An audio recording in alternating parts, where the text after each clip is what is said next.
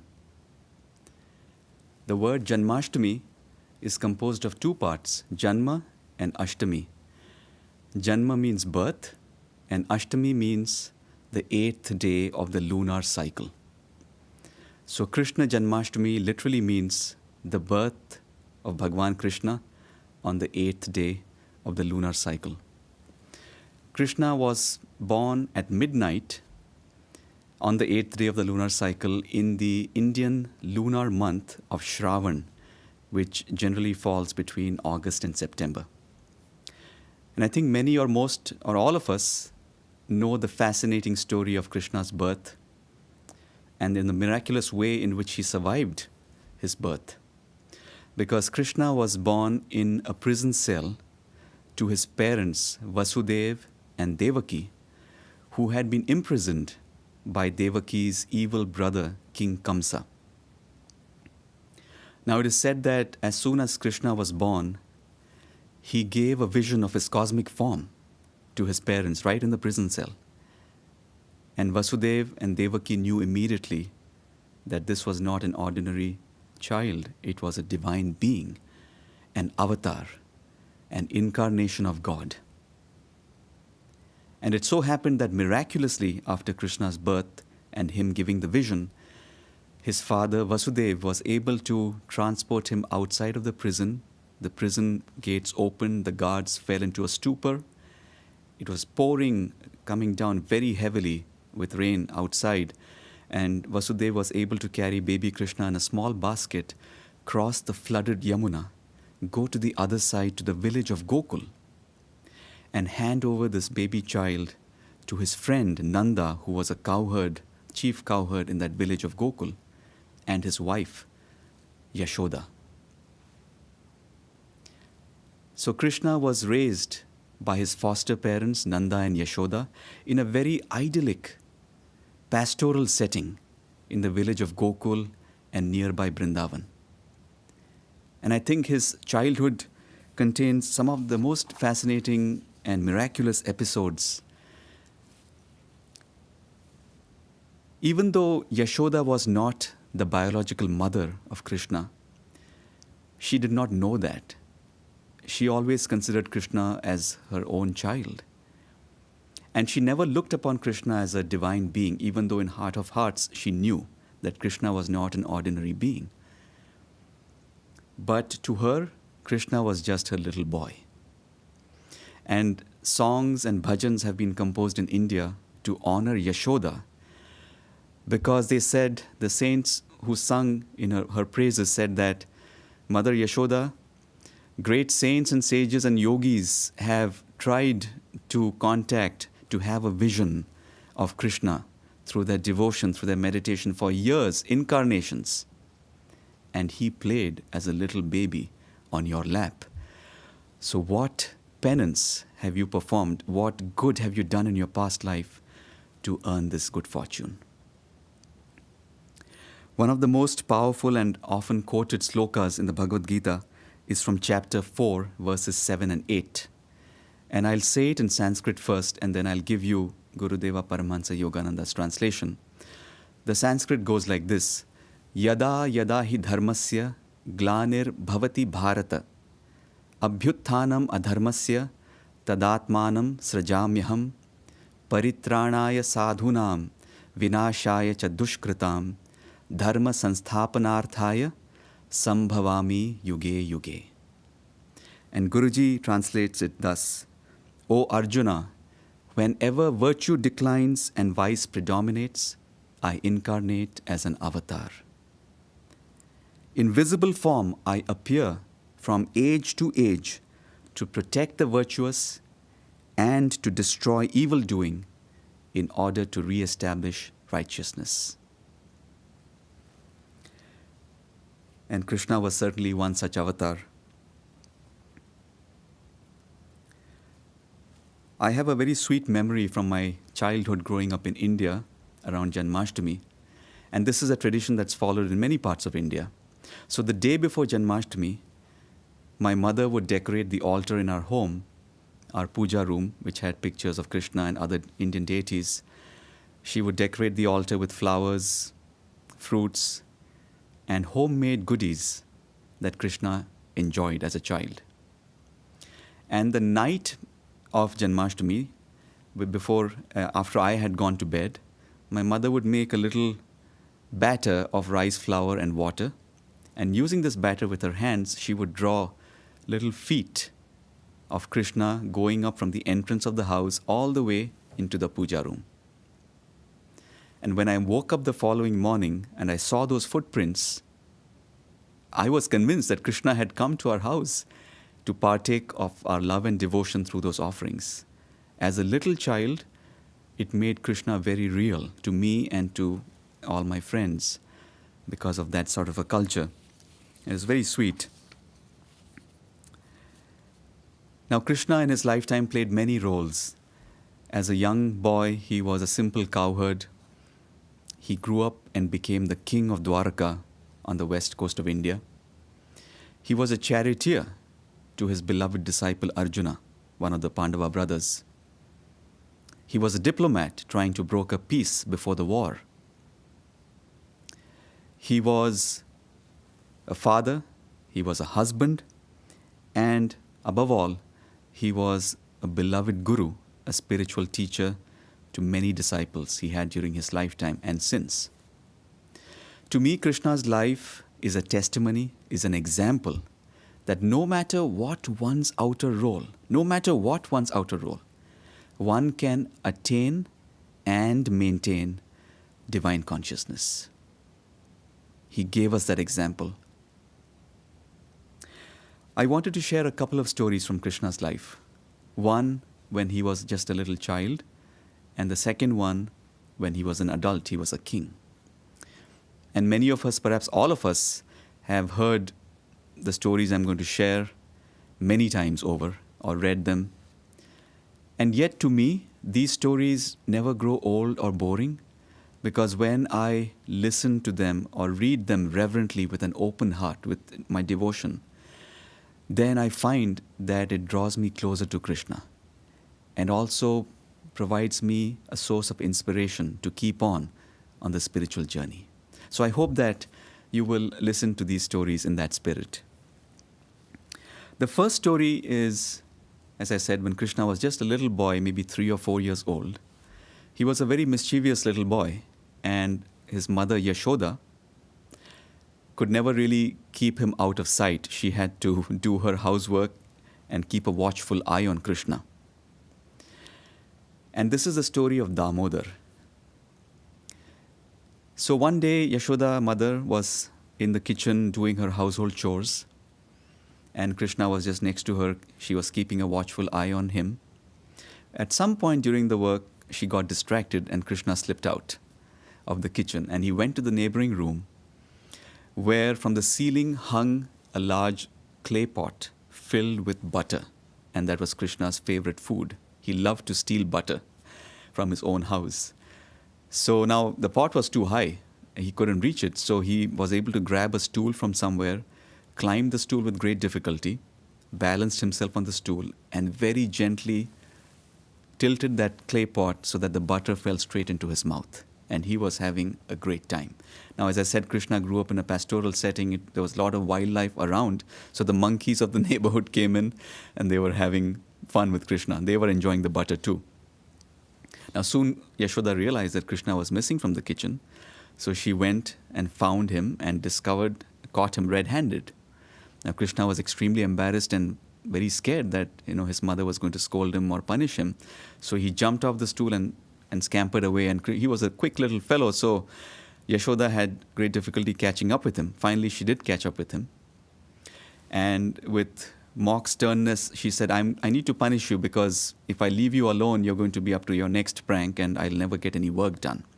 So she decided to punish him by tying him up to a large mortar stone that was kept on the veranda, the porch of their house. And this stone was used for grinding grains and spices and so forth.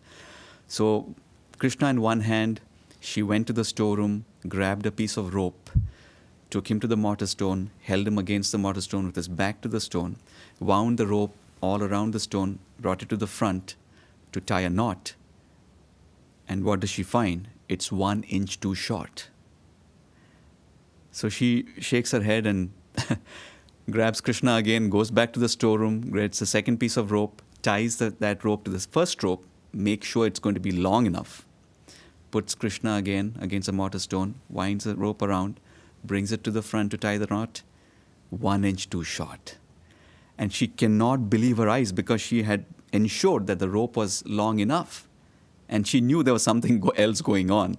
So she goes back into the storeroom, grabs all the ropes that are in the house, ties 2 or 3 more ropes to the first 2 ropes, makes absolutely sure that the rope is going to be long enough to wind Krishna, tie him up 2 or 3 times around the mortar stone. And she does that again, 1 inch too short. And by this time, she's perspiring, she's exasperated, she's frustrated, she's upset, embarrassed. And by this time, the neighbors have sort of gotten wind of this, and they have come into the courtyard. And, they found any excuse to come and behold the child Krishna. Because when the divine is incarnate in human form, that form is extremely magnetic and beautiful to behold. So for any excuse, the neighbors, the gopas and the gopis would come in to look at Krishna. And they were just giggling amongst themselves, just seeing Yashoda struggle so much with this little boy. And one of them said, "Mother Yashoda, looks like it's not Krishna's destiny to be tied up by you today." And Yashoda was extremely embarrassed. Now all the neighbors were watching her too, with this whole drama unfolding in front of their eyes. And so she momentarily closed her eyes. So far, she had just been looking at Krishna as a little boy. She closed her eyes and she got a glimpse of the divinity of that child. And she inwardly touched his feet and completely surrendered herself to Krishna. And at that same moment, Krishna surrendered himself to her and allowed himself to be tied to the mortar stone. So that is the story of Damodar. Damodar means one who has a rope tied around his belly. And it's a name of Lord Krishna, sometimes called Damodar Krishna. And there is a lesson in the story for all of us too, isn't it? To me, it shows that we can capture God only through unconditional love and surrender to Him. So long as we are chasing God with our restlessness, with the desire to fulfill our unfulfilled desires, our selfish motives, God escapes.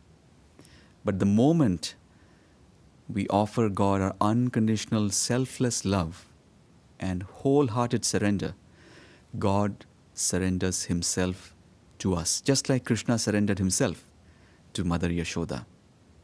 The Indian scriptures say that when a devotee truly loves God and offers his or her love unconditionally, selflessly to God, God becomes that devotee's servant. God becomes a servant of a true devotee. By the way, the story of Damodar doesn't end there. There is more to it, and perhaps many of you are aware of what happens next, but if you don't, I would encourage you to look it up or talk to one of your friends who does.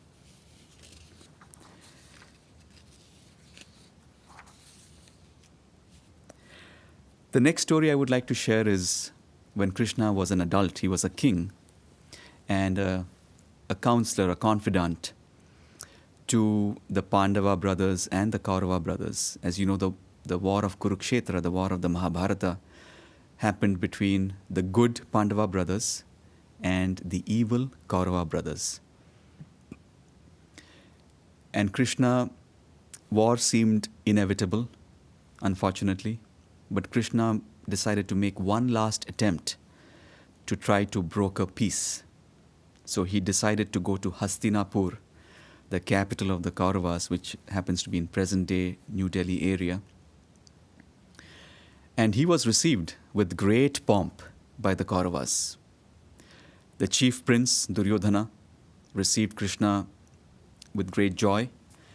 and he offered him his own palace to stay in. And he had asked his chefs to prepare the most luxurious banquet possible. But Krishna politely declined Duryodhana's invitation to stay with him, because Krishna knew that Duryodhana was not very sincere. He had made up his mind to have this war, and he was just being hypocritical in trying to offer this hospitality to Krishna. Krishna instead decided to accept the hospitality of Vidura. Now, Vidura was one of the chief ministers in the court of the Kauravas. He was an extremely honest, very wise person.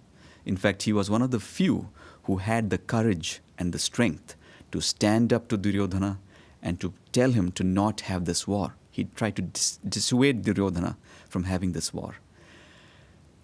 And yet when war became inevitable, Vidura and his wife decided to go away on pilgrimage to the Himalayas. They refused to fight in this futile war.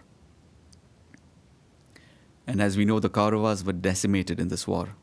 And Duryodhana and Vidura and his wife were one of the few survivors of this war.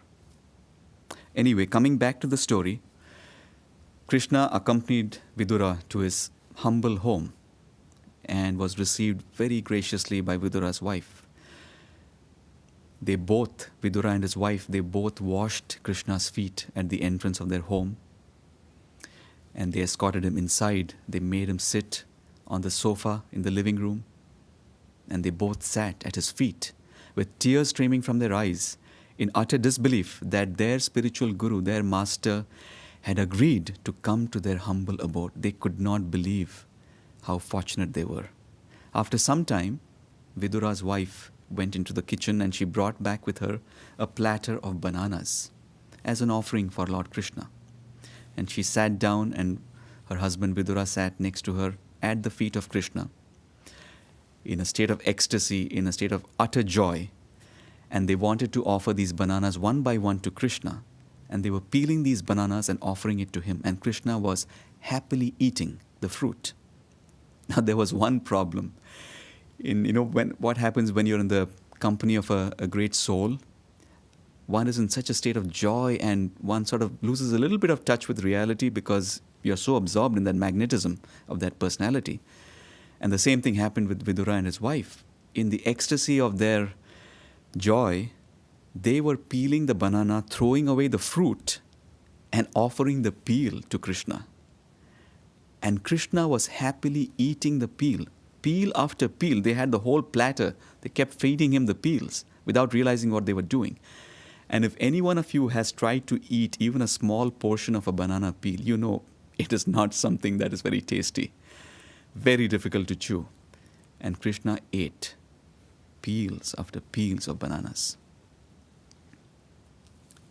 In chapter 9, verse 26 of the Bhagavad Gita, Krishna says, "The reverent presentation to me of a leaf, of a flower, a fruit, or water, given with pure intention, is a devotional offering acceptable in my sight." And I suppose we can now add fruit peels to that list as well. Paramahansaji, in his commentary on that verse, says, "The outpouring of heartfelt love is the only sacrifice the Lord desires from his creatures." The outpouring of heartfelt love is the only sacrifice the Lord desires from his creatures.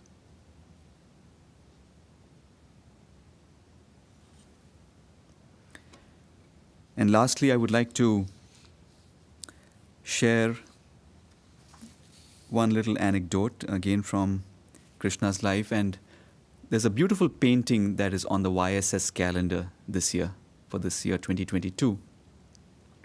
And it describes, or it shows the moment when both Arjuna and Duryodhana went to Krishna's palace to ask for his help for the war. And when Krishna and Duryodhana arrived, they both arrived at the same time. Krishna was asleep in his quarters. So they both went into his quarters, and Arjuna very humbly stood at the feet of Lord Krishna waiting for him to wake up. And Duryodhana proudly stood at Krishna's head. When Krishna woke up, naturally his eyes fell on Arjuna first.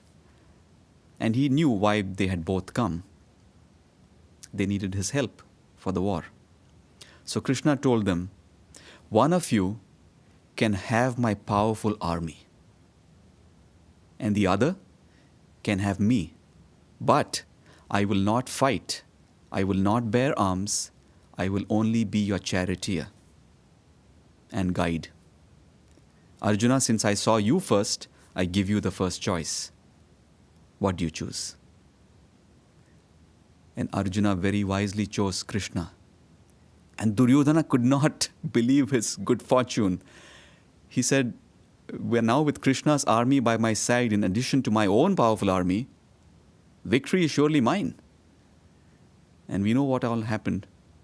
The Pandavas, with the skillful guidance of Krishna as the charioteer of Arjuna, defeated the Kauravas definitively. Because where Krishna is, there is victory. Where God is, there is victory. What is the little takeaway from this story for us in our own little lives? To me, we are often presented with a choice between God and His gifts. What do we choose? As devotees on the spiritual path, we say that we want only God. God is our ultimate goal. But sometimes do we really want God? Because God sometimes tests us, just like Krishna gave that choice to Arjuna and Duryodhana. God says, okay, do you really want me? Or maybe I'll give you some of my toys, some of my gifts. How about some wealth or some position and power and name and recognition? And oftentimes, because of the power of Maya, human beings yield. They choose the gifts of God instead of God. So we have to remember, whenever we are confronted with this choice, we choose God. We choose Krishna, because where God is, where Krishna is, there is victory. So in closing, I would like to read this verse, Guruji's translation of the Bhagavad Gita, chapter 18, verse 58 and 65.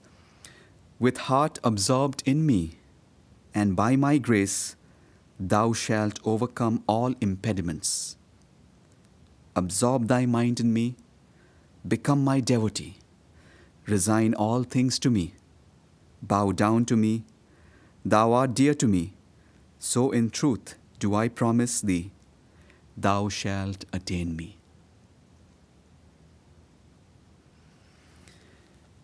Now we come to the time in our service when I will go to the altar, to the picture of Lord Krishna here, at the Mother Center, in the main chapel where Guruji had many meditations and ecstasies here. And I will offer flowers at the picture of Bhagwan Krishna on behalf of all of us joining from around the world as a symbol of our reverence, our gratitude, our devotion. If you are at home and you have a flower with you, feel free to offer that before your little altar. If you don't have a flower, that's perfectly fine. Just follow me mentally as I go to the altar and offer our collective love and devotion at the feet of Lord Krishna. And as we do so, we can make a spiritual wish in our hearts. If we are struggling with any habits, or we want to cultivate some new habits, this is a great time to make that spiritual wish.